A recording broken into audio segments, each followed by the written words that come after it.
So you want to get great vocal mixes, but you're worried you've got to invest like 30 years and become a grizzled, grumpy, veteran audio engineer before you have a chance at getting great sounding vocals. Good news, that's not true. Or perhaps you think, man, I got to get a huge collection of plugins and spend a whole bunch of money on those before I have any chance of getting great vocal mixes. Also not true. Today I want to share with you a simple framework to use on your vocal mixes to help you become confident in your vocals. But first, I've got a story. I want you to meet my buddy, Jeff. Jeff and I met at a business mastermind group. He's a video editor, I'm an audio guy, but we're both musicians.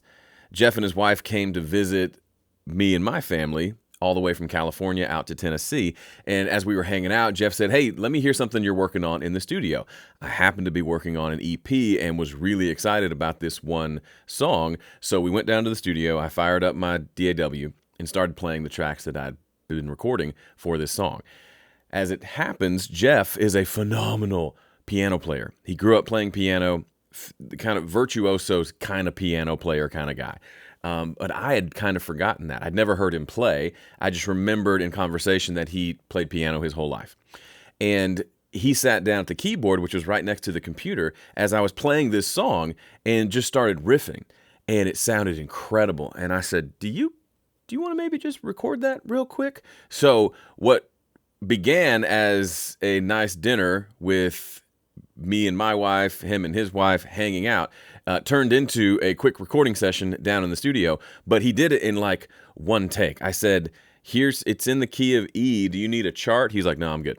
And I just hit record and captured something magical. Let me just play you a little bit of what Jeff recorded. So here's the outro to that song.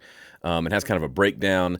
Then the drums come back in, and this track here, this Rhodes track, is what he played. Here we go.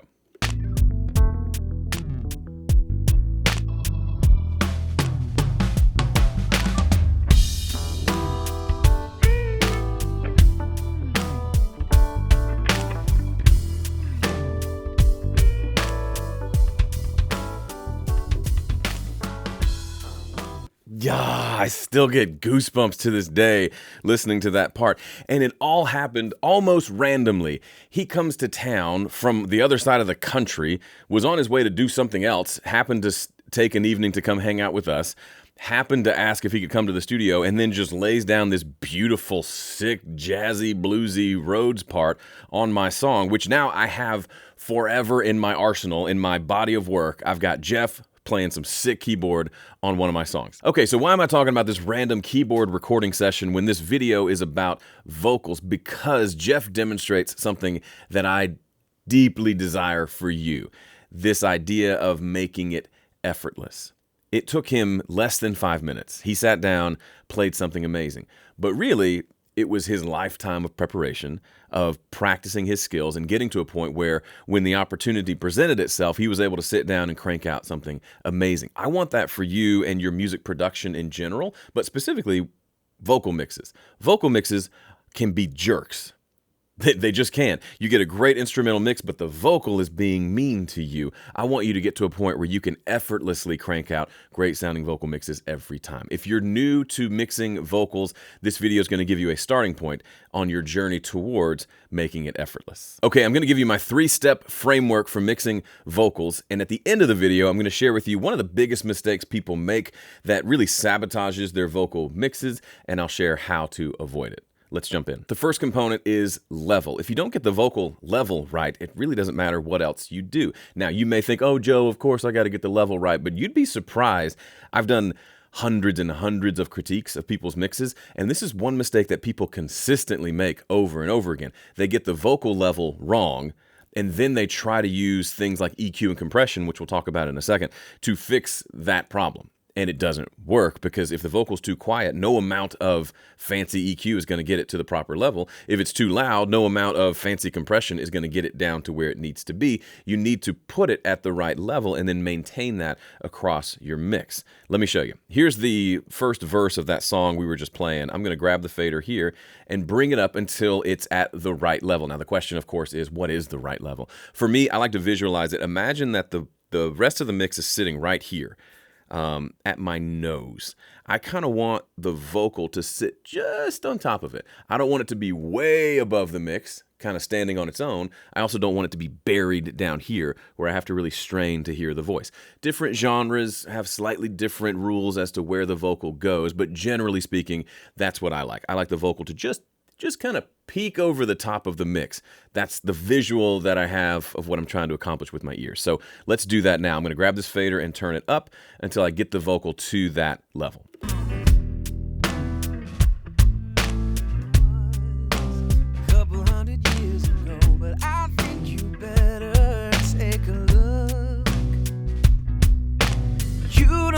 You'd ever do something to ever get yourself that low. You've lived forever by the book.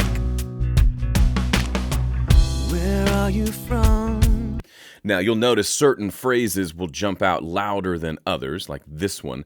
We'll deal with that in a second, but the overall average level of the vocal, I'm trying to get to where it's sitting right there with the snare drum. The snare drum is pretty loud in this mix. I'm cool with that. I don't want the snare drum to bury the vocal, so I've got those two kind of in the same ballpark. This level feels pretty good to me. You might think it's better than it was a couple 100 years ago, but I think you better take a look. The next step of this framework is compression. Compression, if you're not familiar with it, I can't go into what all it does, but it basically turns down loud things so the vocal can have a more consistent volume. That's an oversimplification, but that's the idea. So what you're going to do, I'm going to tell you exactly what settings to use to get you started. We're going to put a compressor on this track, and here are the settings that I want to use. The first thing I want to do is set the ratio to 4:1. That means we're going to get some nice, decent amount of compression. And I'm going to set the attack and release both to 10 milliseconds. That's fairly quick. Then I'm just going to turn the threshold down until I'm getting about 10 dB of gain reduction. So to review, 4:1 ratio, 10 millisecond attack and release, 10 dB gain reduction. Great starting point. So let's do that now. I'm going to solo the vocal so you can hear what's going on. You might think it's better than it was a couple 100 years ago, but I think you better take a look. Final piece, use the gain, the makeup gain, to make up for the volume that you lost. This may seem weird. Why are we turning it down and then turning it back up? We're really squishing it. So we're making the loud parts quieter, and then we're using this to make the quiet parts louder. So the overall vocal is at roughly the same volume, but from note to note, it's a more consistent level. Here's what that sounds like. You might think it's better than it was a couple 100 years ago, but I think you better take a look. So now the quiet, whispery parts are almost the same level as that loud peak, because of the way we've got this compression set up. The third step of the framework is EQ. Now, I've got a philosophy towards EQ that's not very popular, but boy, it really works. It's called subtractive EQ. Generally speaking, I like to use EQ to remove things that don't belong versus boosting things that sound good. Let me say that again. I like to use EQ to remove the bad stuff rather than only boosting the good stuff. Most people, when they first get into mixing, they think, oh, this vocal sounds nice. I'm going to boost all the highs. Yay, it's bright. Nope. That can sometimes work, but what ends up happening is what really was wrong with the vocal is it was muddy. It had too much lower frequencies, but you just came in and boosted the highs. You didn't fix the low problem, but you did add potentially more high-end problems by doing your boosts. Cutting the problematic frequencies first before you think about boosting is always a great approach, especially in the beginning as you're learning how to do this. So a couple of things to think about. Whenever I EQ a vocal, first thing I do is I roll off the low end, probably around 100 hertz or so, using what's called a low cut or a high pass filter, just to make sure there's no boominess down there. You might think it's better than it was. Next thing I do is there's almost always some muddiness in the vocal. That muddiness is typically in the low mid frequency area, typically somewhere around 250 hertz or so. Let's find that mud and let's cut it out. You might think it's better than it was. Whoa, whoa, whoa, whoa. That will interfere with everything else in the mix, especially kick drum and bass guitar.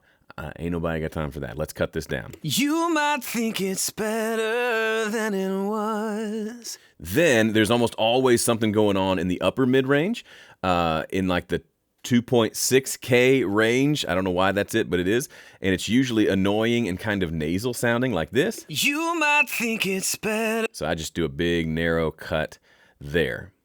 And with those 3 moves in place, the vocal already sounds pretty stinking great. You might think it's better than it was. Versus this before. You might think it's better than it was. Now, your first inclination will be, ooh, I like the one without the EQ better. It's got this beefiness to it. We don't need no beef in a vocal. Beef doesn't work because beef makes the whole mix sound muddy. Listen to how this vocal sits in the mix. You might think it's better than it was a couple hundred years ago, but I think you better take a look.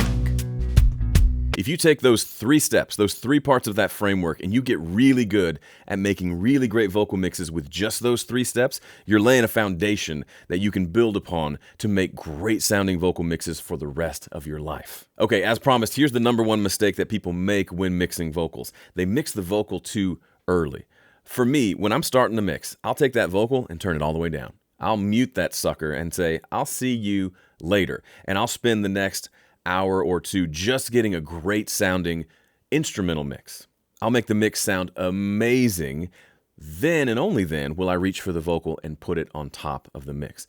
Why do I do that? Because the mix is where most of the magic is happening, especially in the low end. I want my kick drum, my bass guitar, my guitars, my keyboards to all have that perfect balance in the low end so that my mix sounds thick and big and awesome and makes me have goosebumps. Then I let the vocal sit on top of that.